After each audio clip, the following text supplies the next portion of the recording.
Good morning and happy Thursday mga tao! So, mahirap ba daw alagaan ng mga bata dito sa HK? Para sa akin, minsan mahirap, minsan din madali lang. Pero, kung di ka marunong makisabay sa kanila, di mataas yung pasensya mo, at di ka marunong makipaglaro sa kanila, maghihirapan ka. Pero, kung ikaw yung klaseng tao na mataas yung pasensya mo, marunong kang makipaglaro sa kanila, marunong ka ding maging bata para sa kanila, mapadali lang sa iyo ang lahat. Kasi yung mga bata dito, hindi sila minsan nakukuha sa sindak.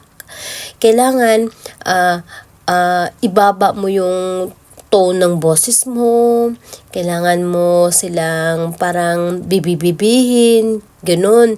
At saka minsan, yung mga bata dito, kailangan mo munang laruin bago mo ipagawa sa kanila yung dapat nilang gawin, ganun. Kailangan talaga, pag mag-alaga ka ng bata dito sa HK, mataas talaga yung pasensya mo. Kasi, pressure din sila sa mga activity nila sa school.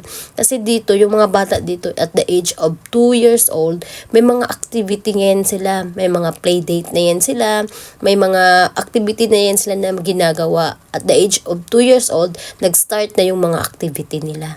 So, yun lang yung tip ko, and